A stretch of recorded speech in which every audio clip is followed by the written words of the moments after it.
মায়ের গর্ভে যখন সন্তান, তখন ফেরেশতা লিখে দিচ্ছেন এক, তার হায়াত কতটুকু হবে, ব্যাস লেখা হয়ে গেছে। লেখা হয়ে গেছে মানে যা হায়াত, যা অপচয় করেছেন তো করেছেনই। এখন সারা জীবন যদি মাথাটা ঠুকরে ঠুকরে কাঁদেন, তাও ওই অপচয়কৃত দিনগুলো ফিরে আসবে না। শিক্ষা নেবেন না এখান থেকে?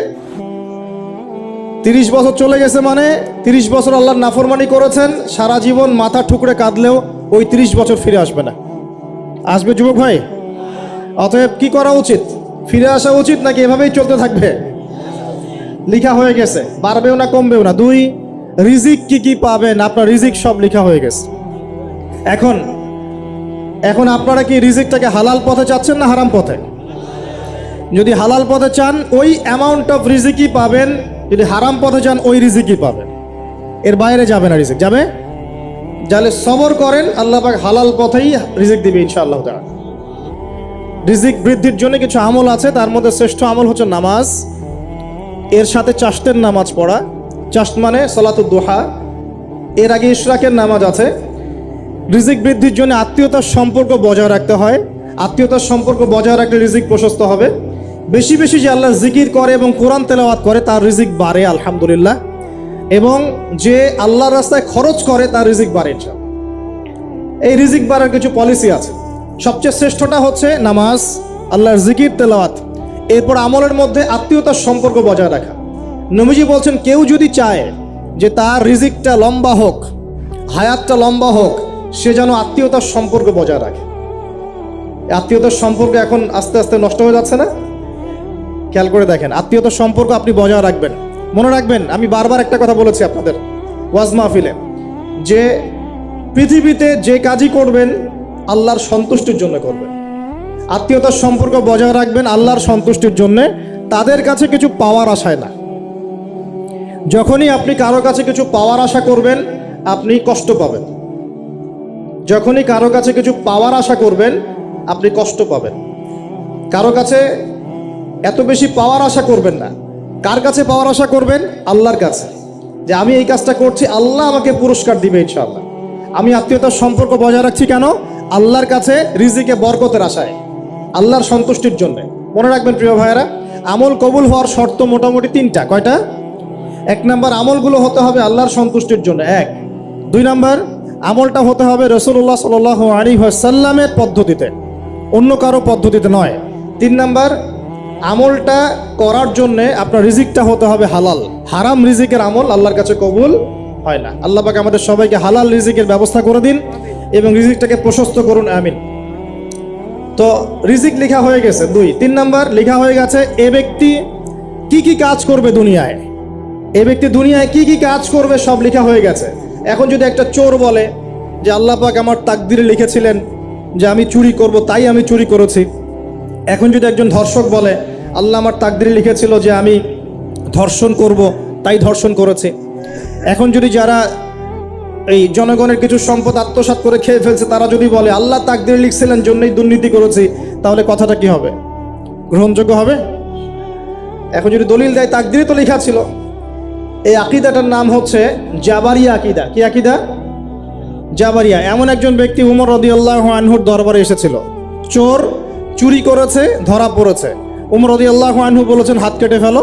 তখন সে বলছে যে আমার হাত তো কাটা যাবে না। কেন? আল্লাহ পাক তাকদিরে লিখেছেন আমি চুরি করব, তাই চুরি করেছে।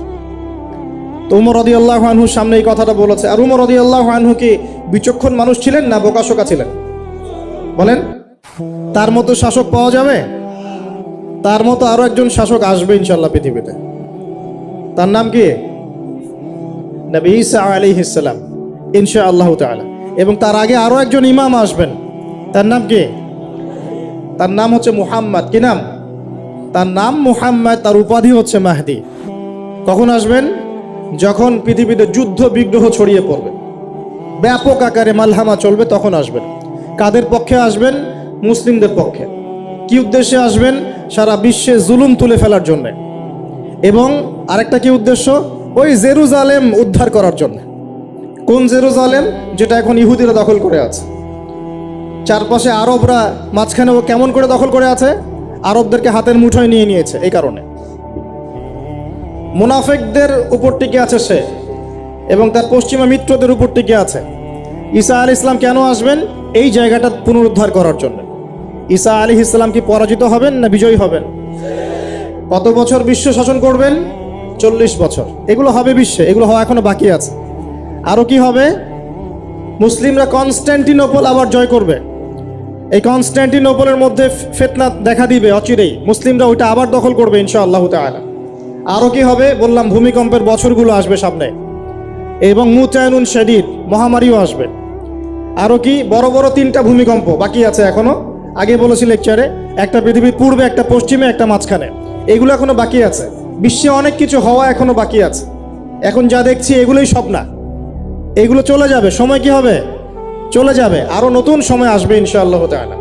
আমাদের দায়িত্ব কি? আমাদের দায়িত্ব পরিস্থিতি বুঝে দিন ধরে রাখা, আমল করা এবং মানুষকে দিনের দিকে আহ্বান করা। আমরা যদি দায়িত্ব পালন না করি তাহলে কি হবে? আল্লাহ পাক আমাদেরকে সরিয়ে দিয়ে নতুন কওম নিয়ে আসবেন। আল্লাহ পাক সূরা মুহাম্মাদে বলেছেন, ওয়া ইন তাতাওয়াল্লাউ, তোমরা যদি মুখ ফিরিয়ে নাও, ইয়াস্তাবদিল কওমান গায়রাকুম, আল্লাহ পাক নতুন কওমকে তোমাদের জায়গায় স্থলাভিষিক্ত করবেন। সুম্মা লা ইয়াকুনু আমসালাকুম, তারা তোমাদের মতো হবে না, মানে আমাদের মতো অপদার্থ হবে না। উম্মার বিজয়ের শর্ত কি? আল্লাহ সূরা মুহাম্মাদেই বলেছেন, ইন তানসুরুল্লাহ ইয়ানসুরুকুম, তোমরা আল্লাহর দ্বীনকে সাহায্য করো তবেই আল্লাহ তোমাদেরকে সাহায্য করবে। ওয়া ইউসাব্বিত আকদামাকুম, তোমাদের পা আল্লাহ দৃঢ় করে রাখবেন। আমরা আল্লাহকে সাহায্য না করলে আল্লাহ পাক আমাদেরকে সাহায্য করবেন না। সিম্পল। আল্লাহ পাক সূরা রা'দের মধ্যে বলছেন, ইন্নাল্লাহা লা ইউগাইয়িরু মা বিকওমিন হাত্তা ইউগাইয়িরু মা বিআনফুসিহিম, আল্লাহ পাক কোনো কওমের অবস্থা ততক্ষণ পরিবর্তন করেন না যতক্ষণ না সেই কওম তার নিজের অবস্থার পরিবর্তনের চেষ্টা করে। তাহলে আমাদের পরিবর্তন কেন হচ্ছে না?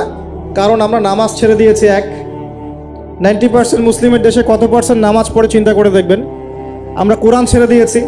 90% মুসলিমের দেশে কত পার্সেন্ট বিশুদ্ধ করে কোরআন তেলাওয়াত করতে পারে একটু খোঁজ নিয়ে দেখবেন। কোরআন শুমারি করে দেখেন, নামাজ শুমারি করে দেখেন, তাহলে বুঝতে পারবেন। আর যারা কোরআন পড়তে জানে তাদের মধ্যে কত পার্সেন্ট কোরআনের অর্থটা বোঝে, এটা আরও বড় বিষয়। তারপরে আবার কারা মেনে চলে, এটা আরও বড় বিষয়। আর আমরা কতজন মানুষ দিন ইসলামকে সামগ্রিক দিন হিসেবে মানি, এটাও একটা বড় বিষয়। আমরা মানি ঠিকই, আংশিক। যেমন ইবাদত বন্দেগীর জীবনে মুসলমান, অর্থনৈতিক জীবনে গিয়ে আবার সুদখোর, এমন না বিষয়টা? এমন হয় না বিষয়টা? ইবাদত বন্দেগীর জীবনে আমি পাক্কা মুসলিম, কপালে সেজদার দাগ আছে মাশাআল্লাহ, দাড়ি টুপিও আছে মাশাআল্লাহ, কিন্তু ব্যবসায় গিয়ে মাপে কম দিচ্ছি না, ব্যবসায় গিয়ে আমি হারাম ভেজাল দিচ্ছি কিনা, এরকম হচ্ছে কি না? হচ্ছে। কিন্তু সে কিন্তু মুসলিম এবং নামাজও পড়ে। তা আমাদের সমস্যা ভাই এখানেই। এখন এই সমস্যাটা সলভ করলে ইনশাল্লাহ সব সমস্যা সলভ হয়ে যাবে ইনশাল্লাহ। সমস্যাটা কি? আমরা ইসলামটাকে আংশিকভাবে মানি, পরিপূর্ণ জীবনে ইসলাম বাস্তবায়ন করতে পারছি না। আপনি হয়তো কেউই পারছি না। ফখর করলে বলার নাই যে আমি খুব পারছি, আসলে আমিও পারছি না। কারণ এই যুগে এটা পারাটা খুব ডিফিকাল্ট। এই যুগে পারাটা কি? খুবই কঠিন। কিন্তু এটাই তো এই যুগের চ্যালেঞ্জ। নবীজি বলেছেন, তোমাদের সামনে এমন যুগ আসছে যে যুগে ঈমান ধরে রাখাটা হাতের মধ্যে আগুন ধরে রাখার মতো হবে। তবে সুসংবাদ ওই যুগে তাদের জন্যে যারা আমার সুন্নতকে আবার জীবিত করতে পারবে, যে আমার মৃত সুন্নতকে জীবিত করবে, আল্লাহ পাক তাকে দুধ মানে প্রেমময়। আল্লাহ পাক ভালোবাসেন কি না? তাহলে এই পুরো মহাবিশ্ব সৃষ্টি করে আল্লাহ পাক কি মহাবিশ্বের মধ্যে ভালোবাসা ছড়িয়ে দেন নাই? আল্লাহ রাব্বুল আলামিন 6 দিনে মহাবিশ্ব সৃষ্টি করে মহাবিশ্বের সব জায়গায় যার যার কাজ তাকে বুঝিয়ে দিলেন। কোন গ্রহ কি কাজ করবে, কোন সৌরজগৎ কেমন করে চলবে, দুনিয়া কিভাবে ঘুরবে, সূর্য কিভাবে উঠবে, চাঁদ কিভাবে আসবে, কোন মাখলুক কি কাজ করবে, ফেরেশতাদের কাজ কি হবে, ইত্যাদি ইত্যাদি। আল্লাহ পাক সমস্ত কাজ বুঝিয়ে দিলেন। সূরা আলিফ লাম মিম সেজদা, হামিম সেজদার মধ্যে আছে, পড়ে দেখবেন। আল্লাহ পাক পুরো মহাবিশ্বের দায়িত্ব বন্টন করে দিলেন। এবার আল্লাহ রাব্বুল আলামিন কি করলেন শোনেন। আল্লাহ রাব্বুল আলামিন বলছেন, এই পুরো মাখলুক কায়নাত সৃষ্টি করার পর আল্লাহ পাক তার রহমতকে 100 ভাগে ভাগ করলেন। কত ভাগে? আল্লাহ পাকের দয়া, রহমত, ভালোবাসাকে 100 ভাগে ভাগ করলেন। ভাগ করে মাত্র এক ভাগ আল্লাহ পাক পুরো মহাবিশ্বে ছড়িয়ে দিলেন। বলেন সুবহানাল্লাহ। বাকি 99 ভাগ রহমত আল্লাহ পাক তার কাছে রাখলেন। এই এক ভাগ ভালোবাসার কারণেই এই যে সন্তান কান্না করলে মায়ের বুক ফেটে যায়, সন্তান অসুস্থ হলে বাবার বুক ফেটে যায়, যেই বাবা সহজে চোখের পানি কাউকে দেখায় না, সেই বাবা জায়নামাজে দাঁড়িয়ে চোখের পানি ছাড়তে থাকে। এই এক ভাগ রহমতের কারণে আমরা দেখি যে রাস্তার কুকুর পর্যন্ত তার বাচ্চাকে চাটে, আদর করে, মহব্বত করে। এই এক ভাগ রহমতের কারণে আমরা আমাদের স্ত্রীদেরকে মহব্বত করি, স্ত্রীকে সুখে রাখার জন্য জীবনটা পর্যন্ত বিলিয়ে দেয়। সকাল থেকে রাত পর্যন্ত কোনো কোনো ক্ষেত্রে হারাম পথে যেতেও দ্বিধা করি না, স্ত্রী সন্তান সুখে থাক এই আশায়, তাই না ভাই? এই এক ভাগ রহমতের কারণে গাভী দেখবেন, গাভী তার বাচ্চাকে প্রসবের পর চাটে, গাটা চেটে পরিষ্কার করে দেয়। এই এক ভাগ রহমতে পুরো কায়নাত টিকে আছে। আর নবী সাল্লাল্লাহু আলাইহি ওয়াসাল্লাম বলছেন বাকি 99% রহমত আল্লাহ পাক তার কাছে রেখেছেন। এই রহমত এবং ভালোবাসা দিয়ে আল্লাহ পাক কিয়ামতের মাঠে মানুষকে মাফ করবে ইনশাআল্লাহ। তার মানে বলেন আল্লাহু আকবার। তার মানে আমরা আশা করতে পারি ইনশাআল্লাহু তাআলা আমরা আল্লাহর জান্নাত পাবো ইনশাআল্লাহ। পাবো কি না? শুধু একটা কাজ যদি উম্মত করতে পারে জান্নাত পাবে। বলে দিব কোনটা? অনেক কাজই আছে কিন্তু স্পেশাল একটা কাজ, একটা। আল্লাহ রাব্বুল আলামিন মেরাজের রাতে তার নবীকে উঠিয়ে নিয়েছিলেন, উঠিয়ে নিয়ে কাছে নিয়ে আসছেন, একদম কাছে, আর যে আরশের কাছাকাছি। নবী সাল্লাল্লাহু আলাইহি ওয়াসাল্লাম বলছেন ওই সময় তার উপর 3টা স্পেশাল ওহী করা হয়েছে। কয়টা? 3টা। একটা হচ্ছে 50 ওয়াক্ত নামাজ। কত ওয়াক্ত? এটা কমতে কমতে কমতে কত ওয়াক্ত হয়েছে? 5। 5কেও কমানোর জন্য কোন নবী বলছিলেন? মুসা আলাইহিস সালাম বলছেন 5ও পারবে না, কমাই নিয়ে আসেন। 5ও যে পারবে না, মুসা আলাইহিস সালাম কেমন করে জানলেন? তার উম্মত 2 ওয়াক্ত নামাজ ফরজ। কয় ওয়াক্ত নামাজ ফরজ ছিল? ওই 2 ওয়াক্ত তার আদায় করতে পারে নাই। এই অভিজ্ঞতা থেকে তিনি বলেছেন যে আপনার উম্মত 5 ওয়াক্ত পারবে না। সত্যি না মিথ্যা কথাটা? আসলেই কি উম্মত 5 ওয়াক্ত নামাজ পড়তে পারছে? আচ্ছা, যাই হোক, আল্লাহ পাক আমাদেরকে পড়ার তৌফিক দান করুন। দ্বিতীয় ওহী হচ্ছে সূরা বাকারার শেষের 3টা আয়াত। কয় আয়াত? সূরা বাকারার শেষের 3 আয়াত ওহী করেছেন কে? আল্লাহ রাব্বুল আলামিন। কোন ব্যক্তি যদি রাতের বেলা সূরা বাকারার শেষের 3টা আয়াত পড়ে সারা রাত ইবাদত করার নেকি পাবে ইনশাআল্লাহ। আর 3 নাম্বারটা হচ্ছে স্পেশাল, সেটা হচ্ছে আল্লাহ পাক বলেছেন, হে মুহাম্মদ সাল্লাল্লাহু আলাইহি ওয়াসাল্লাম, বলেন সাল্লাল্লাহু আলাইহি ওয়াসাল্লাম, তোমার উম্মতের কোনো ব্যক্তি যদি আসমান জমিনের সমান গুনাহ নিয়ে আমার সামনে দাঁড়ায়, আসমান জমিন সমান গুনাহ নিয়ে আমার সামনে দাঁড়ায়, কিন্তু আমার সাথে শিরকের পাপ নাই, আমার সাথে কোনো শিরকের পাপ করে নাই, ইনশাআল্লাহ আমি আল্লাহ তার সামনে আসমান জমিন সমান ক্ষমা নিয়ে হাজির হব ইনশাআল্লাহ। তার মানে আমরা যদি ইনশাআল্লাহ তাআলা শিরকের পাপ থেকে দূরে থাকতে পারি, ইনশাআল্লাহ আশা করা যায় আমরা আল্লাহর সন্তুষ্টি পাবো ইনশাআল্লাহ। এরপর আল্লাহ রাব্বুল আলামিন কি করলেন? আল্লাহ রাব্বুল আলামিন পুরো মহাবিশ্ব সৃষ্টি করে সব দায়িত্ব ভাগ করে দিলেন। ভাগ করে দেওয়ার পরে আল্লাহ পাক জান্নাত জাহান্নাম সৃষ্টি করেছেন কিনা? আচ্ছা, জান্নাত এবং জাহান্নাম কার কার জন্য সৃষ্টি করেছেন বলেন? জিন আর মানুষ। আচ্ছা, এখন জান্নাতের চেয়ে কি শান্তির কোনো জায়গা আছে? আচ্ছা, এই জান্নাত কার জন্য সৃষ্টি করেছেন? জিন আর মানুষ। আচ্ছা, তাহলে আল্লাহ পাক মানব জাতিকে ভালোবাসেন কিনা? ভালোবাসেন কিনা? আপনি যখন কাউকে ভালোবাসবেন তাকে সবচেয়ে সুন্দর গিফট দিতে চাইবেন কিনা? তার জন্য সবচেয়ে ভালোটা কিনতে চাইবেন কিনা? আল্লাহ পাক জান্নাত তৈরি করেছেন কাদের জন্যে? আমাদের জন্য। তার মানে আল্লাহ পাক আমাদেরকে ভালোবাসেন কিনা? অবশ্যই বাসেন। আল্লাহ রাব্বুল আলামিন জাহান্নামও তো সৃষ্টি করেছেন। এখন যদি বলি যে তাহলে আল্লাহ পাক কি আমাদেরকে ভালোবাসেন না, জাহান্নামে কিভাবে দিবেন? উত্তরটা কি হবে তাহলে? উত্তর হচ্ছে এই যে যদি আল্লাহ না করুক কোনো ব্যক্তি জাহান্নামে যায়, তাহলে বুঝতে হবে সেই ব্যক্তি জাহান্নামে যাওয়ার যোগ্য ছিল বলেই জাহান্নামে গিয়েছে। কথা কি বুঝতে পারছেন? আর যদি কোনো ব্যক্তি জান্নাতে যায় তাহলে বুঝতে হবে সেই ব্যক্তির উপর আল্লাহ পাক দয়া করেছেন বলেই সে জান্নাতে গিয়েছে। মানুষ তার আমল দিয়ে জান্নাতে যেতে পারবে না, মানুষ তার আমল দিয়ে জান্নাতে যেতে পারবে না, আল্লাহর দয়া অনুগ্রহ দিয়ে জান্নাতে যাবে ইনশাআল্লাহ তাআলা। আল্লাহ পাক আমাদের সবাইকে সেই দয়া অর্জন করার তৌফিক দান করুন। সামনে রহমত পাওয়ার একটা সুবর্ণ সুযোগ আসছে, সেটা হলো রমজান মাস। কি মাস? রমজান মাস। আমরা দোয়া করি আল্লাহ পাক আমাদের সবাইকে সুস্থতার সাথে রমজানের সবগুলো রোজা রাখার তৌফিক দান করুন। নবীজি বলেছেন এই মাসে যে ইবাদত করে তার গুনাহ মাফ করাতে পারলো না, তার জন্য ধ্বংস। বলেন নাউজুবিল্লাহ। আমরা তো রমজান আসার আগে দুনিয়াবি প্ল্যান করছি, রমজানে কিভাবে ব্যবসায় উন্নতি করব, রমজানে কিভাবে বেশি লাভ করব। হ্যাঁ, তো রমজান মাস হচ্ছে ইবাদতের মৌসুম। আল্লাহ পাক আমাদের সবাইকে রমজান মাসে 5 ওয়াক্ত নামাজ পড়ার তৌফিক দান করুন, কোরআন তেলাওয়াত করার তৌফিক দান করুন, কোরআন বুঝে পড়ার তৌফিক দান করুন, তারাবির নামাজ জামাতে পড়ার তৌফিক দান করুন, এবং বেশি বেশি মানুষকে ইফতার করানোর তৌফিক দান করুন। যাদের জাকাত ফরজ হয়েছে জাকাত দিচ্ছেন না, আল্লাহর ওয়াস্তে রমজান মাসে জাকাত দিয়ে দিবেন ইনশাআল্লাহ। আর আমি কিন্তু আগেই বলেছি, রমজান মাসে ভাই দ্রব্যমূল্যের দাম কিন্তু খুব চড়া ওঠানামা করবে। অতএব যাদের সামর্থ্য কম তাদের ঘরে ইফতার পৌঁছে দেওয়ার দায়িত্ব কার? যা আমাদের। যাদের সামর্থ্য আছে তারা, যারা সামর্থ্যবান নয় তাদের ঘরে ঘরে মাসের বাজার পৌঁছে দেবেন ইনশাআল্লাহ তাআলা। আল্লাহ পাক তৌফিক এনায়েত করুন, বলি আমিন। এবার দেখেন, আল্লাহ পাক সৃষ্টি করলেন আদম আলাইহিস সালামকে। কাকে? এর আগে আল্লাহ পাক জিন জাতি সৃষ্টি করেছেন, আমি ওইদিকে যাচ্ছি না, আমি মানুষের কথা বলছি। আদম আলাইহিস সালামকে আল্লাহ পাক কেমন করে সৃষ্টি করেছেন? আল্লাহ পাক সূরা সাদের মধ্যে বলেছেন যে খলাকতু বিয়াদাই, খলাকতু বিয়াদাই, আমি আদমকে আমার হাত দিয়ে সৃষ্টি করেছি। কি দিয়ে? হাত দিয়ে। এটা কি ভালোবাসার বহিঃপ্রকাশ নয়? আল্লাহ পাক কি আমাদেরকে ভালোবাসেন না? ভালোবাসেন। আচ্ছা, এই দুনিয়াতে যত কিছু আছে, এই দুনিয়ার আকাশ বাতাস নদী নালা পানি অক্সিজেন সবকিছু কার জন্য সৃষ্টি করা হয়েছে? গরু ছাগলদের জন্য, মানুষের জন্য? মূল দায়িত্ব কার? মূল অধিকার কার? মানুষের নয় কি? তাহলে এই পুরো বিষয়গুলো কি আল্লাহ পাকের ভালোবাসার বহিঃপ্রকাশ নয়? হ্যাঁ। আচ্ছা, এবার আসেন, আল্লাহ পাক আদম আলাইহিস সালামকে সৃষ্টি করে সমস্ত নাম শিক্ষা দিয়েছেন। এই যে নাম শিখানো মানে জ্ঞান শিখানো, এই জ্ঞান শিখানোটা কি আল্লাহর দয়া ভালোবাসা নিদর্শন নয়? একটু ধরাই দিচ্ছি আপনাদেরকে। এবার সামনে আসেন, আল্লাহ পাক ফেরেশতাদের সামনে তাকে উপস্থাপন করলেন, করে বললেন সব ফেরেশতা তোমরা যারা আছো সেজদা করো আদমকে।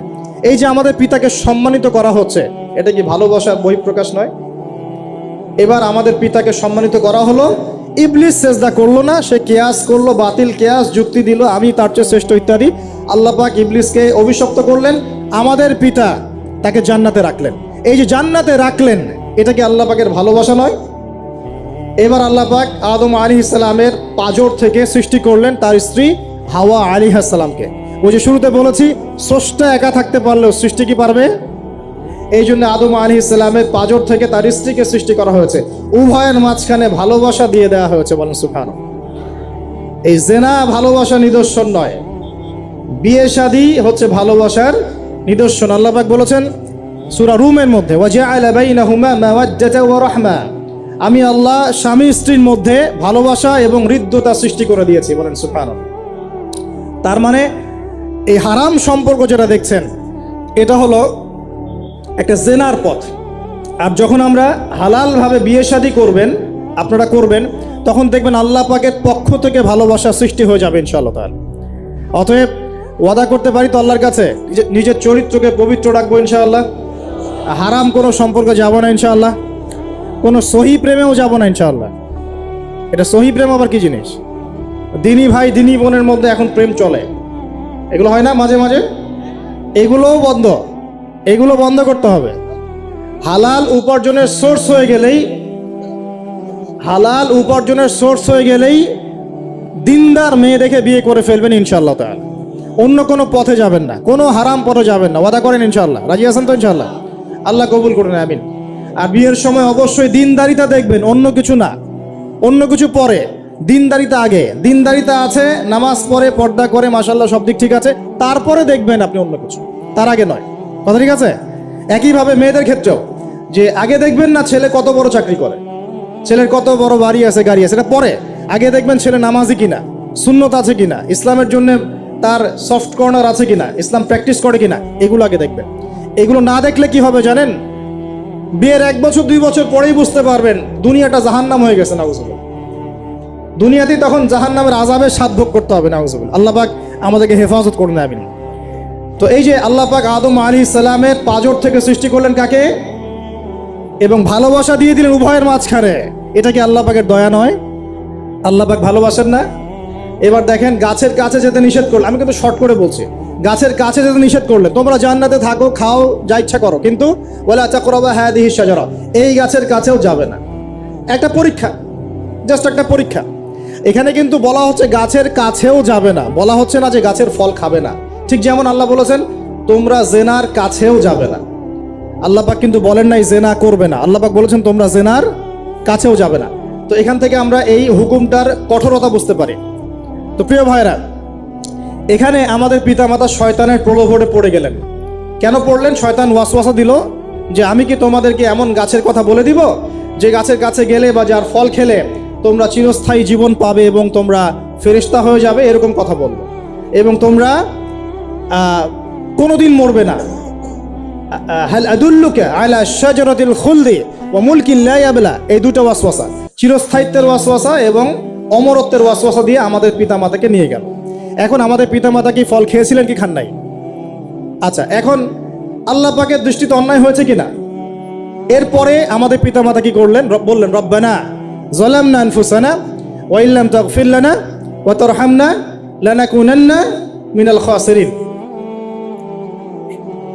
এই যে দোয়াটা তারা করলেন, এই দোয়াটা করার পরে আল্লাহ পাক কি তাদেরকে মাফ করে দিয়েছেন কি দেন নাই? বলেন, কথা বলেন। আল্লাহ পাক মাফ করে দিয়েছেন কি দেন নাই? এই যে অন্যায় করার পরেও আল্লাহ যে ক্ষমা করে দেন, মানে গুনাহ করার পরেও যে আদম সন্তানকে আল্লাহ পাক মাফ করে দেন, এটা কি আল্লাহ পাকের রহমত, দয়া কি নয়? আচ্ছা, এটা আল্লাহ পাকের নিদর্শন ছিল ভালোবাসার। এরপর আল্লাহ পাক দুনিয়াতে পাঠিয়ে দিলেন, কারণ এটা পরীক্ষা। দুনিয়াটা পরীক্ষার জায়গা, পরীক্ষা দিচ্ছি আমরা এখানে। এখন পরীক্ষার ক্ষেত্রে কি আল্লাহ পাক আমাদেরকে একা ছেড়ে দিয়েছেন? আল্লাহ পাক কি আমাদেরকে একা ছেড়ে দিয়েছেন? না, আল্লাহ পাক দুনিয়াতে পাঠিয়ে আমাদেরকে গাইডলাইন দিয়েছেন কিনা, কিভাবে চলতে হবে, কি করা যাবে কি করা যাবে না, কিভাবে চলবো কিভাবে চলবো না। আল্লাহ পাক কি ওহী নাজিল করেছেন কিনা? এই ওহী নাজিল করাটা কি আল্লাহ পাকের রহমত কিনা, আল্লাহ পাকের দয়া কিনা, ভালোবাসা কিনা? আল্লাহ পাক কি একা ছেড়ে দিয়েছেন না নবী রসুল পাঠিয়েছেন? এই যে নবী রসুলদেরকে পাঠিয়েছেন, এই নবী রসুলগণ কি আল্লাহর পক্ষ থেকে রহমত কিনা? বলেন। না হলে আমরা কি করতাম? দুনিয়াতে কেমন করে চলতাম, কিভাবে পথ খুঁজে পাইতাম, কেমন করে ইবাদত করতাম, আমরা কি জানতে পারতাম? আল্লাহ পাক রহম করে, ভালোবেসে, দয়া করে নবী রসুল পাঠিয়েছেন, আসমানি কিতাব পাঠিয়েছেন। বলেন সুবহানাল্লাহ। এখন এই নবীদের সিলসিলায় আল্লাহ পাক যে সর্বশেষ নবী মুহাম্মদ সাল্লাল্লাহু আলাইহি ওয়াসাল্লামকে পাঠিয়েছেন, এইটা দয়া কিনা? এটা আল্লাহ পাকের দয়া নয়? আল্লাহ পাকের রহমত নয়? আল্লাহ পাক কি বলেন নাই যে তিনি হচ্ছেন রাহমাতুল লিল আলামিন, তিনি পুরো বিশ্ব জগতের রহমত নয় কি? আচ্ছা, এখন আমাদেরকে যে আল্লাহ পাক নবী মুহাম্মদ সাল্লাল্লাহু আলাইহি ওয়াসাল্লামের উম্মত বানালেন, এটা কি আরো বড় রহমত কিনা? বলেন তো। জান্নাতে যাবে 120 কাতার মানুষ। কত কাতার? 120 কাতার মানুষ ইন টোটাল জান্নাতে যাবে। তার মধ্যে উম্মতে মুহাম্মাদের কত কাতার জানেন? 80 কাতার। কত কাতার? বলেন সুবহানাল্লাহ। তাহলে এটা কি আল্লাহ পাকের দয়া নয়? আল্লাহ আমাদেরকে ভালোবাসেন না? আচ্ছা, আল্লাহ পাক যে আমাদের কাছে তাওরাত, জাবুর, ইনজিল না পাঠিয়ে আল কোরআনের মতো কিতাব পাঠিয়েছেন, যে কিতাবে সমস্ত সমাধান আছে, এটা আল্লাহ পাকের রহমত, দয়া নয়, ভালোবাসা নয়?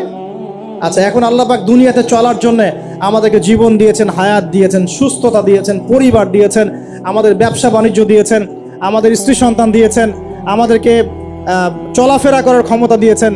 একটা চোখ নষ্ট হয়ে গেলে বুঝতে পারে মানুষ যে কত কষ্ট হচ্ছে, একটা পা না থাকলে বুঝতে পারে কত কষ্ট হচ্ছে। এই করোনার সময় যারা শ্বাস নিতে পারে নাই, তাদের কত কষ্ট হয়েছে। সুস্থ আছি, সুন্দর আছি, পরিবার আছে, আল্লাহ রিজিক দিচ্ছেন, 3 বেলা খাওয়াচ্ছেন, কাপড় দিচ্ছেন, শিক্ষার ব্যবস্থা করছেন, ইবাদত করার সুযোগ দিচ্ছেন, গুনাহ করলেও আবার মাফ করে দিচ্ছেন। এই সব কিছুকে আল্লাহ পাকের ভালোবাসা নয়? এই ভালোবাসাগুলো কি নিঃস্বার্থ ভালোবাসা না স্বার্থ ভিত্তিক ভালোবাসা? এই আল্লাহ পাকের কোনো স্বার্থ আছে? আল্লাহ পাক আমাদের কাছে কিছু চান? রিজিক চান, টাকা পয়সা চান? আল্লাহ পাকের যদি ইবাদত করে আমরা ছেড়ে দেই, আল্লাহর কোনো ক্ষতি হবে? আমরা ইবাদত করে ভাসিয়ে ফেললাম, আল্লাহর কোনো লাভ আছে? আল্লাহ পাকের শক্তি কি আরো বেড়ে যাবে না কমবে, নাকি যেমন আছে তেমনই থাকবে? আল্লাহ রাব্বুল আলামিনের শান শওকত কি আরো বেড়ে যাবে, নাকি আল্লাহ পাকের শান শওকত কমে যাবে? আল্লাহ রাব্বুল আলামিন যেমন, আল্লাহ পাক তেমনই থাকবেন, তাই নয় কি? আল্লাহ পাকের যে বিশাল খাজানা আছে, আমরা যদি ইবাদত করে ভাসিয়ে ফেলি, খাজানা কি বেড়ে যাবে? আমরা যদি সবাই ইবাদত করা ছেড়ে দেই, খাজানা কমে যাবে? আল্লাহ পাকের কোনো স্বার্থ আছে আমাদের ভালোবাসার? কোনো স্বার্থ নাই। তাহলে আল্লাহ পাক এই পুরো বিশ্ব জগৎ সৃষ্টি করেছেন নিঃস্বার্থভাবে, তার স্বার্থ ছাড়া। এত অসংখ্য নেয়ামতে আমাদেরকে ভর্তি করে রেখেছেন আমাদের স্বার্থে, তার কোনো স্বার্থ নাই। কোনো স্বার্থ আছে? এই পরীক্ষায় পাশ করলে আমরা আবার জান্নাতে যাবো ইনশাআল্লাহ।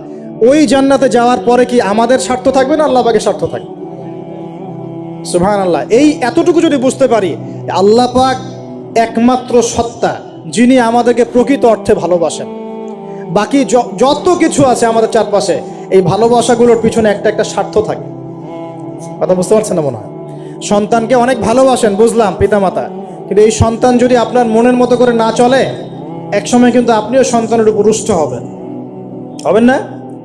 স্ত্রীর জন্য এত কিছু করছেন, দেখবেন কোনো একদিন আপনি করতে পারলেন না, দেখবেন সেদিনই আপনাকে একদম ধুয়ে রেখে দিল একেবারে। এমন হয় কি না? তা আমাদের ভালোবাসাগুলোর পিছনে কোনো কোনো স্বার্থ থাকে কি না? আর এই যে জেনা চলছে, এই জেনার মধ্যে মূল স্বার্থটা কি? যৌনতা। মূল স্বার্থ কি?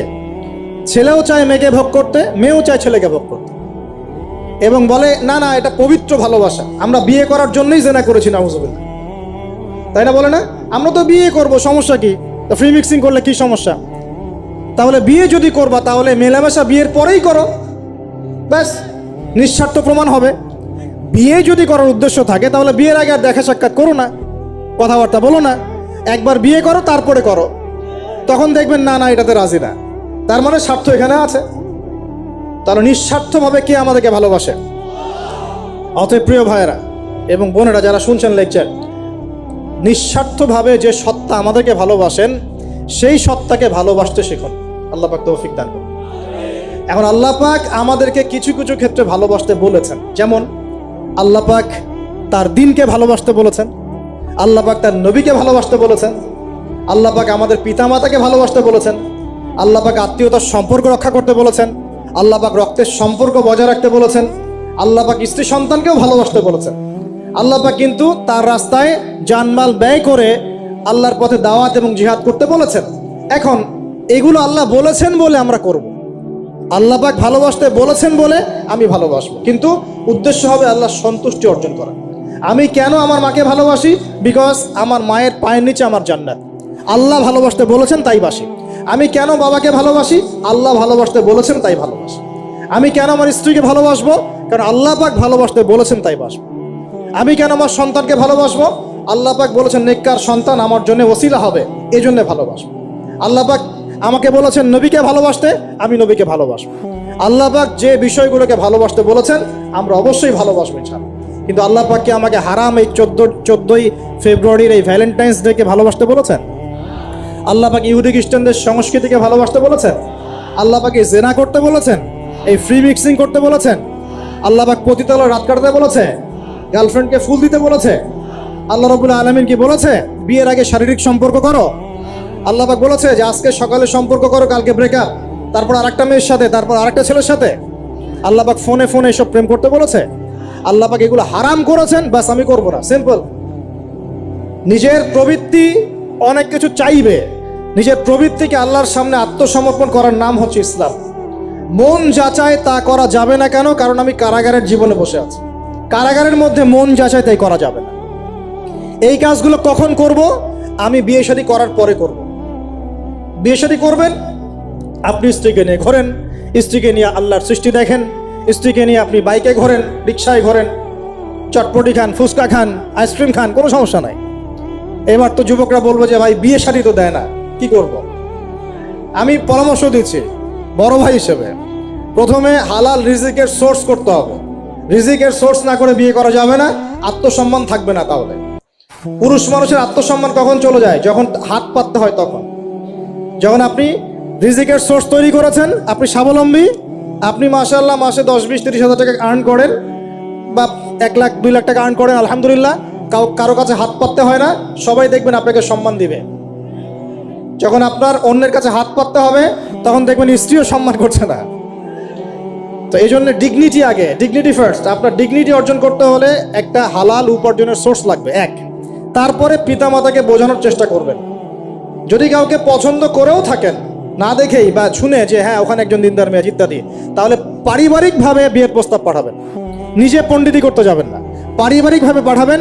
যদি রাজি হয় আলহামদুলিল্লাহ, রাজি না হলে কি নিজে নিয়ে পালাই যাবেন? এই কাজ করতে যাবেন না। ইস্তেখারা করবেন। কি করবেন? ইস্তেখারা, 2 রাকাত নফল নামাজ পড়ে আল্লাহর কাছে দোয়া করবেন। হিসনুল মুসলিম বইটা কিনবেন, ওখানে দেখবেন ইস্তেখারার দোয়া আছে। ইস্তেখারা মানে হচ্ছে আল্লাহর সাথে পরামর্শ করা। আল্লাহ আমি এই কাজটা করতে চাচ্ছি, যদি কাজটা আমার জন্য ভালো হয়, আমার দুনিয়া আখিরাতের জন্য ভালো হয়, আল্লাহ কাজটাকে তুমি সহজ করে দাও। আল্লাহ কাজটার মধ্যে বরকত দান করে দাও। আর যদি এই কাজটা দুনিয়া আখিরাতের জন্য খারাপ হয়, আল্লাহ তুমি কাজটাকে সরায় দাও, আমাকেও কাজটা থেকে সরায় দাও। এটা হচ্ছে ইস্তেখারা। এই দোয়া বেশি বেশি করলে ইনশাল্লাহ আল্লাহর পক্ষ থেকেই ফয়সালা হবে। আর এই জায়গায় বেশি ব্যতিব্যস্ত হবেন না। অনেক সময় কিন্তু ফ্যান্টাসিতে ভুগি আমরা, অস্থির হয়ে যাই। অস্থির হলেই ডিসিশন নিতে ভুল হবে, অস্থির হলেই ডিসিশন নিতে ভুল হবে। স্থির থাকতে হবে। নিজেকে স্থির রাখার জন্য কি করবেন? বেশি বেশি নফল রোজা রাখবেন। বেশি বেশি কি করবেন? নফল রোজা রাখবেন। আর ভালো কাজে ব্যস্ত রাখবেন নিজেকে। ভালো কাজে কি করবেন? ব্যস্ত রাখবেন। একা একা থাকলে আর এই যে খারাপ সার্কেলের মধ্যে থাকলেই মাথার মধ্যে শয়তান ভর করবে, তখন দেখবেন অস্থির হয়ে গেছেন আপনি। স্থির হওয়ার চেষ্টা করেন, ভালো কাজে ব্যস্ত রাখেন, হালাল পথ অবলম্বন করে হারাম থেকে বেঁচে থাকেন। এখন যে জায়গায় আসছিলাম, এখান থেকে আস্তে আস্তে শেষের দিকে যাব। দেখুন, আল্লাহ পাক যে বিষয়গুলোকে ভালোবাসতে বলেছেন আমি ভালোবাসবো, এই ভালোবাসা জায়েজ, হালাল। এই ভালোবাসার উদ্দেশ্য আল্লাহর সন্তুষ্টি অর্জন করা। এই ভালোবাসার উদ্দেশ্য এই নয় যে আমি যাকে ভালোবাসি তার কাছে আমি কিছু প্রত্যাশা করছি। না, আমি কিছু প্রত্যাশা করছি না, আমি প্রত্যাশা করছি আল্লাহর সন্তুষ্টি। তখন দেখবেন সে আপনাকে কষ্ট দিলেও আপনি সবর করতে পারবেন। কেন সবর করতে পারবেন? কারণ আপনি তো আল্লাহর সন্তুষ্টির জন্য তাকে ভালোবাসছেন, আপনার তো কোনো স্বার্থ নাই। এখন আপনি দেখবেন রিল্যাক্স থাকতে পারবেন, সম্পর্ক টিকেও থাকবে এবং আপনি ক্ষমা করতে পারবেন মানুষকে। যখন নিজের চাওয়াটাকে আপনি ইনফোর্স করতে চাইবেন, তখন কিন্তু আপনি এই সম্পর্ক নষ্ট করে ফেলতে পারেন, কারণ আপনি হক পাচ্ছেন না। সামনে আসেন। এবার আমরা কি ওয়াদা করতে পারি যুবক ভাইরা যে ইনশাআল্লাহ তাআলা আমরা হারাম পথে যাব না, হালাল পথে থাকবো? পশ্চিমাদের এই মদতপৃষ্ঠ এই সো কল্ড ভালোবাসা দিবসের এই স্রোতে আমরা গা ভাসাবো না। আমরা কি ওয়াদা করতে পারি? আমরা কি ওয়াদা করতে পারি যে ইনশাআল্লাহ আমরা হালালভাবে বিয়ে শাদী করবো, কোনো হারামে যাব না ইনশাআল্লাহ? এই সমাজ থেকে জেনা বন্ধ করতে হবে, এই সমাজ থেকে ফ্রি মিক্সিং বন্ধ করতে হবে, এই সমাজ থেকে সমস্ত পতিতালয়কে বন্ধ করতে হবে। বন্ধ করে আমরা সামাজিক উদ্যোগ নিয়ে প্রয়োজনে আমাদের পলিটিক্যাল পাওয়ারকে কাজে লাগিয়ে সমস্ত পতিতালয়গুলো বন্ধ করে ওই মেয়েদের রিজিকের জন্যে আমরা বিকল্প ব্যবস্থা করবো ইনশাআল্লাহ। আমরা টাকা পয়সা একত্রিত করে তাদের জন্য কর্মসংস্থান করতে পারি না? এইগুলো কাজ করে নারীর অধিকার প্রতিষ্ঠা করা যায় না? নাকি রাস্তাঘাটে গাড়ির স্লোগান দিয়ে প্রতিষ্ঠা করা যাবে? সমস্ত যে নোংরা জায়গাগুলো আছে এগুলো বন্ধ করে ওই মেয়েরা কিন্তু কারো মা, ওরা দেখবেন কারো বোন, কারো স্ত্রী বা কারো সহধর্মিনী কিছু একটা হবেন। তারাও কিন্তু মানুষ, তারাও মানুষ, হয়তো অন্ধকার জগৎ হারিয়ে গেছে, দালালের খপ্পরে পড়েছে বা পেটের দায়ে পড়ে কাজ করছে। যদি আমরা তাদের জন্য বিকল্প ব্যবস্থা করে দিতে পারি, আল্লাহ পাক আমাদেরকে তৌফিক দান করুন, তাদের জন্য কর্মসংস্থানের ব্যবস্থা করতে পারি, একটা মেয়েও এই হারাম পথে যাবে না ইনশাআল্লাহ। আমরা কি এভাবে নারীর অধিকার প্রতিষ্ঠা করতে পারি না? আমরা কি এতিম মেয়েদের দায়িত্ব নিয়ে করতে পারি না? আমরা কি সমাজের বিধবা মেয়েদেরকে বিয়ে করতে পারি না? তালাকপ্রাপ্ত মেয়েদের দায়িত্ব নিতে পারি না? মেয়েদের অধিকার নিয়ে অনেক কথা বলা হয়, কিন্তু এই কথাগুলো থাকে খালি বুলি, বাস্তবতা নাই। বাস্তবে কয়জন ছেলে এতিম একটা মেয়েকে বিয়ে করে দেখিয়েছে? কয়জন ছেলে একটা বিধবা মেয়েকে বিয়ে করার সাহস করেছে? কয়জন ছেলে একটা তালাকপ্রাপ্ত একটা মেয়েকে বিয়ে করে দেখিয়েছে হ্যাঁ আমি তার দায়িত্ব নিলাম? আমরা বুঝতে পারলাম যে আল্লাহ পাক পুরো সৃষ্টি জগৎকে ভালোবাসেন। আল্লাহ পাক আমাকে ভালোবাসেন, আপনাকে ভালোবাসেন বলেই আজকে আপনি এখানে বসে আছেন। আল্লাহ পাক আপনাকে ভালোবাসেন বলেই লক্ষ লক্ষ কোটি কোটি মানুষ এখন জেনা করছে, আজকের দিনে আপনি ওয়াজ মাহফিলে বসে আছেন। আল্লাহ পাক আপনাকে ভালোবাসেন বলেই আপনি আল্লাহকে সিজদা দেওয়ার তৌফিক পেয়েছেন। আপনি লা ইলাহা ইল্লাল্লাহ কালিমা শিখেছেন, আপনি এই যে কোরআন পড়তে শিখেছেন, কোরআন পড়ছেন, হাদিস পড়ছেন, নবীর দ্বীনের প্রতি মহব্বত আছে, আল্লাহ আপনাকে ভালোবাসেন বলেই হচ্ছে। কখন বুঝবেন আল্লাহ আপনাকে ভালোবাসে? যখন আল্লাহ পাকের অনুমোদিত কাজগুলো আপনার ভালো লাগবে। নামাজ পড়তে ভালো লাগছে, রোজা রাখতে ভালো লাগছে, কোরআন তেলাওয়াত করতে ভালো লাগছে, আল্লাহর জিকির করতে ভালো লাগছে, আলেম ওলামার সাথে থাকতে ভালো লাগছে, ঠিক আছে? আল্লাহর হালাল কাজগুলো যখন ভালো লাগবে বেশি বেশি, বুঝবেন আল্লাহ আপনাকে নির্ঘাত মহব্বত করেন। আর যখন আল্লাহ পাকের নিষেধগুলো, হারাম, মদ আমার ভালো লাগে না, জেনা ভালো লাগে না, আমার খারাপ জিনিস দেখতে ভালো লাগে না, খারাপ শুনতে ভালো লাগে না, বুঝবেন আল্লাহ আপনাকে ভালোবাসেন। আর যখন দেখবেন খারাপের পিছনে আপনার ঝোঁক বেশি, দুর্নীতি করতে ভালো লাগে, সুদ খাইতে ভালো লাগে, ঘুষ খাইতে ভালো লাগে, কাউকে ঠকাইলে মনে হয় আমি স্মার্ট হয়ে গেলাম, হ্যাঁ, মানুষের টাকা আত্মসাৎ করতে ভালো লাগে, নামাজ না পড়ে ঘুম দিতে ভালো লাগে, ঠিক আছে, রমজান মাসে বিড়ি টানতে ভালো লাগে, ঠিক আছে, মেয়ের সাথে যে টাঙ্কি মারতে ভালো লাগে, তখন বুঝবেন যে আল্লাহ আপনাকে এখনো ভালোবাসেন, বা আপনি আল্লাহর ভালোবাসা পাওয়ার যোগ্যতা হারিয়ে ফেলেছেন। আল্লাহ পাক আমাদেরকে বোঝার তৌফিক দান করুন। এখন আসি, আল্লাহ পাক এবং তার রাসূল আমাদেরকে এমন কি কি কাজ বলেছেন যেই কাজগুলো করলে আমরা সরাসরি আল্লাহর ভালোবাসা পাবো ইনশাআল্লাহ। জানার দরকার আছে কি নাই? আমি অল্প কয়েকটা কাজ বলে শেষ করছি। এক নাম্বার, আল্লাহ এবং তার রাসূল আমাদেরকে জানিয়েছেন আমরা যদি তাওহীদের উপর থাকতে পারি, একত্ববাদ, লা ইলাহা ইল্লাল্লাহ, আল্লাহর ভালোবাসা পাবো ইনশাআল্লাহ। যে ব্যক্তি শিরকের পাপে লিপ্ত আছে সে আল্লাহর ভালোবাসা পাবে না, যতক্ষণ না সে তওবা করে ফিরে আসছে। অতএব আল্লাহর ভালোবাসা পাওয়ার জন্য এক নম্বর কাজ কি ভাই? আল্লাহর তাওহীদের কালিমা লা ইলাহা ইল্লাল্লাহ এর উপর থাকা, শিরক বাদ দেওয়া। শিরক সম্পর্কে জানার জন্য একটা বই পড়েন, কিতাবুত তাওহীদ। কি নাম বললাম? কিতাবুত তাওহীদ। একটাই পড়েন, দেখবেন ইনশাআল্লাহ শিরক কাকে বলে, কত প্রকার, কি কোন কাজ করলে শিরক হয় সব জানতে পারবেন ইনশাআল্লাহ।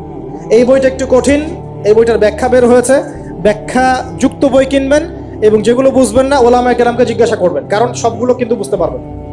এক নাম্বার। দুই, নবী সাল্লাল্লাহু আলাইহি ওয়াসাল্লামের অনুসরণ করলে আল্লাহ আমাদেরকে ভালোবাসবেন। দলিল, আল্লাহ পাক সূরা আলে ইমরানের মধ্যে বলছেন 31 নম্বর আয়াতে আল্লাহ বলছেন, কুল, হে নবী আপনি বলে দিন, ইন কুনতুম তুহিব্বুনাল্লাহ, তোমরা যদি, হে আদম সন্তান, হে উম্মতে মুহাম্মাদী, তোমরা যদি আল্লাহর ভালোবাসা পেতে চাও, ফাত্তাবিউনি, তোমরা আমাকে অনুসরণ করো। কাকে? আমাকে বলতে কাকে? রাসূলুল্লাহ সাল্লাল্লাহু আলাইহি ওয়াসাল্লামকে। তাহলে কি হবে? ইউহিব্বুকুমুল্লাহ, আল্লাহ পাকও তোমাদেরকে ভালোবাসবেন। বলে সুবহান, আল্লাহ আমাকে ভালোবাসবেন ইনশাআল্লাহ। আর কি? ইয়াগফির লাকুম যুনুবাকুম, আল্লাহ পাক তোমাদের সমস্ত গুনাহ মাফ করে দিবেন। আল্লাহু গফুরুর রহিম, আল্লাহ পাক পরম করুণাময়, অসীম দয়ালু। তার মানে আল্লাহকে পাওয়ার, আল্লাহর ভালোবাসা পাওয়ার দুই নাম্বার কি মাধ্যম? নবী সাল্লাল্লাহু আলাইহি ওয়াসাল্লামের সুন্নত অনুযায়ী জীবন করা। ভাই শুরু করব কোত্থেকে? শুরু করবেন চেহারা থেকে। কোত্থেকে? চেহারায় দাড়ি ছেড়ে দিব ইনশাআল্লাহ, রাজি আছি তো? গোফ ছোট করে ফেলবো ইনশাআল্লাহ, রাজি আছি তো ইনশাআল্লাহ? চেহারায় সেজদার দাগ থাকবে ইনশাআল্লাহ, তার মানে নামাজি হতে হবে, ঠিক আছে? পোশাক পরিচ্ছদ হবে রাসূলুল্লাহ সাল্লাল্লাহু আলাইহি ওয়াসাল্লামের মতো, ঢিলে ঢালা মুত্তাকিদের পোশাক। চুল হবে কার মতো? মেসি নেইমারের মতো নাকি রাসূলুল্লাহ সাল্লাল্লাহু আলাইহি ওয়াসাল্লামের মতো? আমার নবী এইভাবে ওযু করতেন, এইভাবে করব। আমার নবী এইভাবে ইস্তেনজা করতেন, পেশাব পায়খানা করতেন, ওইভাবে করব। এই যে এখনকার ইংলিশ টয়লেট, এই ইংলিশ টয়লেটে বসে নবীর মতো ইস্তেনজা করা যায় না। যাবে? ওলামায়ে কেরামকে জিজ্ঞাসা করেন, নবী সাল্লাল্লাহু আলাইহি ওয়াসাল্লাম বাম পায়ে ভর দিয়ে ইস্তেনজা করতেন। কোন পায়ে? এখন বসেন ইংলিশের উপরে, বাম পায়ে কেমনে বসবেন? সম্ভব? ওই যে আমি বলি, এটা মজা করে বলি, কষ্ট থেকেও বলি, একদম বৈশ্বিক পলিটিক্যাল সিস্টেম থেকে শুরু করে বাথরুমের টয়লেট পর্যন্ত সবকিছুই চলছে পশ্চিমা আদর্শ। এখন সবকিছু, এভরিথিং, একদম বাথরুমের কমোড পর্যন্ত। এখন তো কমোডও উঠাই দিয়েছে, এখন সামনে একটা বালতি রেখে দেয় গামলার মতো, এখানেই পেশাব করতে হয়। দেখেন নাই মনে হয় আপনারা, দেখবেন অচিরেই এগুলো আসতেছে সামনে, দাঁড়ায় বসার কোনো সুযোগ নাই। আর সবগুলো মাপ সমান। আর কারো হাইট যদি 6 ফুট, কারো 5 ফুট হয়, তখন কি হবে? অ্যাডজাস্ট করতে হবে ধরে তখন, নাকি? যুবকরা বুঝতে পারছে, তখন কাউকে লম্বা হতে হবে, কাউকে খাটো হতে হবে, মাপ তো সমান। আর সবার মাপ যদি সমান না হয়, এখন কি হবে? আল্লাহ পাক বোঝার তৌফিক দান। এগুলো শয়তানি না বলেন? শয়তানি না বলেন? বসে ইস্তেনজা করতে হয় না? বসে ইস্তেনজা না, এই পেশাবের ছিটা ফোটার কারণে কবরে আযাব হয় না? আপনারা হাদিসে জানেন না? নবীজি একটা কবরের পাশ দিয়ে যাচ্ছেন, তিনি থেমে গেলেন, থেমে গিয়ে বলছেন এই কবর দুটোতে আযাব হচ্ছে। কি হচ্ছে? কবরের আযাব। তিনি জানলেন কেমন করে? আল্লাহ পাক তাকে জানিয়েছেন, আল্লাহ পাক তাকে খবর দিয়েছেন এই কবর দুটো কি হচ্ছে? আযাব। নবীজি বলছেন এই কবর দুটোতে বড় কোনো পাপের কারণে আযাব হচ্ছে না। সাহাবীরা বলছেন তাহলে কি কারণে হচ্ছে ইয়া রাসূলুল্লাহ? তিনি বলছেন একজন পেশাব পায়খানা করে, স্পেশালি পেশাব করে এই ছিটা ফোটা থেকে সে সতর্ক থাকতো না। পেশাব করে, ওই যে বলেন আমাদের ছেলেরা, প্যান্ট খারাপ ভাই, নামাজে যেতে পারবো না। নামাজে ডাকলে বলে ভাই প্যান্ট নষ্ট। তোমরা ভালো করে হাদিসে শোনো, এই ব্যক্তি বড় কোনো পাপ করে নাই, সে পেশাব করার পরে পবিত্র হতো না, মানে এর ছিটা ফোটা থেকে সাবধান থাকতো না, এই কারণে কবরে আযাব দেওয়া হচ্ছে। বলেন নাউযুবিল্লাহ। অন্য হাদিসে নবীজি বলছেন বেশিরভাগ কবরের শাস্তি পেশাবের ছিটা ফোটার কারণে হয়। আস্তাগফিরুল্লাহ, বলি নাউযুবিল্লাহ। এই টয়লেটগুলোর মধ্যে পেশাবের ছিটা ফোটা লাগে না? তো এই কোরআনের মধ্য দিয়ে আল্লাহর ভালোবাসা পাওয়া যাবে ইনশাআল্লাহ। সর্বশ্রেষ্ঠ নফল আমলের মধ্যে একটা হচ্ছে কি আল কোরআন তেলাওয়াত করা। আল্লাহ পাক আমাদেরকে তেলাওয়াত করার তৌফিক দান করুন। 3টা বললাম। 4 নাম্বার, বেশি থেকে বেশি আল্লাহর জিকির করা। কি করা ভাই? চলতে ফিরতে উঠতে বসতে অলওয়েজ সুবহানাল্লাহ, আলহামদুলিল্লাহ, লা ইলাহা ইল্লাল্লাহ, আল্লাহু আকবার, লা হাওলা ওয়ালা কুওয়াতা ইল্লা বিল্লাহ, এগুলো চলতে থাকবে। ঠিক আছে ইনশাআল্লাহ? চলতে ফিরতে পড়বেন আল্লাহুম্মা সাল্লি আলা মুহাম্মদ, আল্লাহুম্মা বারিক আলা মুহাম্মদ। ঠিক আছে? হাসবি আল্লাহ ওয়া নি'মাল ওয়াকিল, রাদিতু বিল্লাহি রাব্বান ওয়া বিল ইসলামি দীনান ওয়া বি মুহাম্মাদিন নাবিয়্যা। যত জিকির আজগার আছে চলতে ফিরতে অলওয়েজ পড়তে থাকবে। লা ইলাহা ইল্লাল্লাহ ওয়াহদাহু লা শারীকা লাহু, লাহুল মুলক ওয়া লাহুল হামদ ওয়া হুয়া আলা কুল্লি শাইইন কাদির। আস্তাগফিরুল্লাহাল্লাযী লা ইলাহা ইল্লা হুয়াল হাইয়ুল কাইয়ুম ওয়া আতুবু ইলাইহি, লা হাওলা ওয়া লা কুওয়াতা ইল্লা বিল্লাহ। এগুলো পড়তে থাকবেন। যে যত বেশি আল্লাহর জিকির করবে তার কলবে আল্লাহ তত বেশি নূর দিবেন ইনশাআল্লাহ। আর যার কলবে যত বেশি নূর সে তত বেশি আল্লাহর ভালোবাসা মহব্বত পাবে ইনশাআল্লাহ। কয়টা বলছি ভাই? 4টা। 1 নাম্বার কি ছিল? তাওহীদ। 2 নাম্বার নবীর সুন্নত। 3 নাম্বার বলেন কোরআন তেলাওয়াত করা। 4 নাম্বার বেশি বেশি আল্লাহর জিকির করা। 5 নাম্বার স্পেশালি 5 নাম্বার বেশি বেশি আল্লাহর কাছে তওবা করা। কি করা? যে আল্লাহর কাছে তওবা করে আল্লাহ তাকে মহব্বত করেন। আলহামদুলিল্লাহ, যে আল্লাহর কাছে তওবা করে আল্লাহ তাকে মহব্বত করেন। আমাদের নবীজি প্রত্যেক দিন 70 থেকে 100 বার আল্লাহর কাছে তওবা করতেন। বলেন সুবহানাল্লাহ। পারা যাবে তো ইনশাআল্লাহ? 6 নাম্বারটা হচ্ছে বেশি বেশি নামাজ আদায় করা। কি করা? আল্লাহকে পাওয়ার জন্য শ্রেষ্ঠ মাধ্যম হচ্ছে সেজদা করা। কি করা? আর সেজদা করা হয় সবচেয়ে শ্রেষ্ঠভাবে নামাজের মধ্য দিয়ে। কিসের মধ্য দিয়ে? ওয়াদা করতে পারি তো ইনশাআল্লাহ 5 ওয়াক্ত নামাজ পড়বো রেগুলার। কোন রকম যদি বাধ্যবাধকতা না থাকে, ওজন না থাকে, তাহলে মসজিদে গিয়ে পড়বো ইনশাআল্লাহ। পারবো তো ইনশাআল্লাহ? রমজান মাসে নামাজ শক্ত করে ধরবো ইনশাআল্লাহ। ঈদের পর ছেড়ে দিব ইনশাআল্লাহ। ঈদের পর ছেড়ে দিব কি? ঈদের পরেও ধরে রাখতে হবে ইনশাআল্লাহ তাআলা। আমাদের সমাজে মাশাআল্লাহ রমজান মাসে সবাই পাক্কা মুসল্লি হয়ে যায়, তাই না? কারণ শিকল দিয়ে বাধা থাকে শয়তান, শয়তানও মুক্ত হয়। ঈদের দিন ঢাকঢোল ধুমধারাক্কা গান বাজা শুরু হয়, তাই না? আল্লাহর ওয়াস্তে রমজানের শিক্ষাগুলো ধরে রাখবো ইনশাআল্লাহ তাআলা। আমরা সবাই 5 ওয়াক্ত নামাজ আদায় করবো ইনশাআল্লাহ রমজান মাসে। আর দৈনিক কমপক্ষে 12 রাকাত নফল নামাজ পড়বেন, সুন্নত বা নফল 12 রাকাত কমপক্ষে। কিরকম 12 রাকাত? ফজরের নামাজের আগে 2, জোহরের আগে 4, পরে 2। ঠিক আছে? 6 আর 2 8 হলো। মাগরিবের পরে 2, এশার পরে 2। এই 12 রাকাত নামাজ যে দিনের বেলা পড়ে, মানে একদিনে 24 ঘন্টায় পড়ে, আল্লাহ পাক তার জন্য জান্নাতে একটা করে ঘর নির্মাণ করেন। এই হাদিস জানতেন? দৈনিক 12 রাকাত সুন্নত বা নফল পড়লে আল্লাহর কাছে একটা করে জান্নাতে ঘর পাওয়া যাবে ইনশাআল্লাহ। আর জান্নাত উর্বর জায়গা। আপনি যদি চান আপনার জায়গায় বেশি বেশি গাছ লাগাতে, খালি পড়বেন সুবহানাল্লাহিল আযীম ওয়া বিহামদিহি, সুবহানাল্লাহিল আযীম ওয়া বিহামদিহি। একটা একটা করে খেজুর গাছ জন্মাবে ইনশাআল্লাহ তাআলা। বলবেন সুবহানাল্লাহি ওয়া বিহামদিহি, সুবহানাল্লাহিল আযীম। আর বলবেন সুবহানাল্লাহিল আযীমি ওয়া বিহামদিহি। জান্নাতে গাছ রোপণ হবে ইনশাআল্লাহ তাআলা। এটা গেল 6 নাম্বার, নামাজ বেশি বেশি পড়া। 7 নাম্বার, জি বলছি, 7 নাম্বারটা হচ্ছে, আমি আর 4টা বলে শেষ করছি। 7 নাম্বারটা হচ্ছে যে সৃষ্টির সেবা করা। কি করা ভাই? একটা হাদিস আছে যে ইরহামু মান ফিল আরদ ইয়ারহামুকুম মান ফিস সামা। তোমরা জমিনবাসীর প্রতি রহম করো, আসমানবাসী তোমাদের উপর রহম করবে ইনশাআল্লাহ। আল্লাহর ভালোবাসা পাওয়ার অন্যতম মাধ্যম হচ্ছে জমিনবাসীর প্রতি রহম করেন। মুসলিম অমুসলিম সবাই মানুষ কিনা? যারা আমাদের সাথে যুদ্ধে লিপ্ত নাই তারা তো আমাদের ভাই নাকি? যারা যুদ্ধে লিপ্ত আছে এরা শত্রু হতে পারে, যারা যুদ্ধে লিপ্ত নাই তারা তো আমাদের ভাই নাকি? তাদের বিপদ আপদে পাশে দাঁড়াবো না? একটা প্রাণীর অধিকার যদি আপনি রক্ষা করেন, একটা বিড়ালকে পানি না দেওয়ার অপরাধে এক মহিলা জাহান্নামে গিয়েছে, আর একটা কুকুরকে পানি পান করানোর সওয়াবের এই কাজের বিনিময়ে এক মহিলা জান্নাতে গিয়েছে। সুবহানাল্লাহ। তো পশু পাখির অধিকার যেখানে ইসলাম কথা বলেছে, এখানে পুরো মাখলুকের প্রতি আমাদের রহম দিল থাকতে হবে। আমাদের সবাইকে দয়া ভালোবাসা দেখাতে হবে ইনশাআল্লাহ। আল্লাহ পাক আমাদেরকে ভালোবাসবেন ইনশাআল্লাহ। 8 নাম্বারটা কি? এটাই বেশি ইম্পর্টেন্ট। শোনেন, 8 নাম্বারটা হচ্ছে আল্লাহর জন্য কাউকে ভালোবাসা, আল্লাহর জন্য ঘৃণা করা। একটা এই যে হাদিসগুলো পড়তে পড়তে আমি আসলাম গাড়িতে, আল্লাহ পাক বলেছেন, শোনেন, আল্লাহ পাক বলেছেন কিয়ামতের মাঠে আল্লাহ পাক বলবেন, নিজেই বলবেন যে আইনা আইনা মুতাহাবুনা লিজালালি, আমার ইজ্জতের জন্য যারা পরস্পরকে ভালোবাসতো এরা কোথায়? আল্লাহ পাক ঘোষণা করবেন কোথায় তারা, যারা আমার জন্য পরস্পরকে ভালোবাসতো। আল্লাহ বলবেন আলিয়াউমা, আজকে আজিল্লুহুম, আমি ওদেরকে ছায়া দিব, ফি জিল্লি, আমার আরশের ছায়ায়। বলেন সুবহানাল্লাহ। ইয়াউমা লা জিল্লা ইল্লা জিল্লি, যেদিন আমার এই আরশের ছায়া ছাড়া অন্য কোনো ছায়া থাকবে না।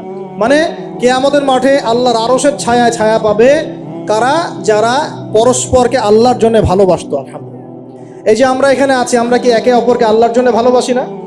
আমি কি আপনাদেরকে চিনি? আপনারা কি আমাকে চিনেন? এই যে আপনারা আলেমুল আমাদেরকে ভালোবাসেন, ইসলামকে ভালোবাসেন, কিসের জন্য বাসেন? আল্লাহর জন্য। এই আল্লাহর জন্য যারা পরস্পরকে মহব্বত করে, আল্লাহ পাক তাদেরকে আরশের ছায়ায় ছায়া দিবেন ইনশাআল্লাহ। আরো একটা নেকি আছে, বলবো?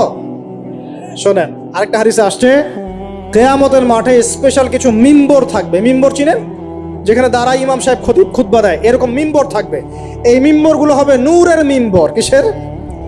নূর মানে কি? আলো, আলো, আলো, নূরের মিম্বর থাকবে। ওই কিয়ামতের মাঠে কি আলো থাকবে? এমনিতে মাঠটা তো অন্ধকার। ওই অন্ধকার মাঠে নূরের মিম্বর আল্লাহ পাক দিবেন কাদেরকে? যারা পরস্পরকে এই আল্লাহর জন্য মহব্বত করত। আর নবীগণ, শহীদগণ তাদের দিকে তাকায় থাকবে। তাকায় নবীগণ, শহীদগণ পর্যন্ত এই মানুষগুলোকে দেখে ঈর্ষা করবে, কাশ আমরাও যদি এমন হতে পারি। চিন্তা করেন, আল্লাহর জন্য পরস্পর মহব্বতকারীদেরকে আল্লাহ পাক এমন সম্মান দিবেন যেটা দেখে নবীগণ পর্যন্ত ঈর্ষা করতে থাকে। তাহলে আমরা কি আল্লাহর জন্য পরস্পরকে মহব্বত করতে পারি কিনা? এটা হলো 8-9 নাম্বার। আল্লাহর জন্যই ঘৃণা করতে হবে। আল্লাহর জন্য ঘৃণা কেমন? যেমন কেউ ইসলামকে পছন্দ করে না, কটূক্তি করে, ইসলামের এইটা ভালো না, ওইটা ভালো না, ইসলামের সাথে দুশ্মনী করে ভিতর থেকে বাহির থেকে, আপনি ওদেরকে ভালোবাসতে পারবেন না। যদি আল্লাহর দুশ্মনদের সাথে আপনার ভালোবাসা থাকে, তাহলে আপনিও আল্লাহর দুশ্মনের কাতারে অন্তর্ভুক্ত হয়ে যাবেন। এখন বলেন দেখি, সারা বিশ্বে ইসলামের দুশ্মন কারা? বলেন। গায়রিল মাগদুবি আলাইহিম ওয়ালাদ-দাল্লিন, মাগদুব কারা, দল্লিন কারা? এটা তো অনেকেই জানে না।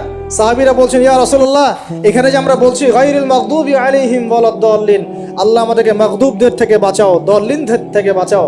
মাগদুব আর দল্লিন কারা ইয়া রাসূলুল্লাহ? নবীজি বলছেন, আল মাগদুব, মাগদুব হচ্ছে হুমুল ইহুদি, ইহুদিরা হচ্ছে মাগদুব, যাদের উপর আল্লাহর গজব করেছে। আর দল্লিন হুমুন নাসারা, নাসারারা হচ্ছে দল্লিন, কারণ তারা আল্লাহ পাকে সন্তান সাব্যস্ত করেছে। ঈসা আলাইহিস সালামকে আল্লাহ সন্তান বলেছে, বলেন নাউজুবিল্লাহ। এখন সারা বিশ্বে এরা মুসলিমদের সাথে দুশ্মনী করছে না? আমরা যদি ব্যক্তিগতভাবে, সামাজিকভাবে বা পলিটিক্যালি ওদের সাথে বন্ধুত্ব করে চলি, আমরা কি আল্লাহ দুশ্মনদের সাথে শরীক হলাম না? খুব খেয়াল রাখতে হবে।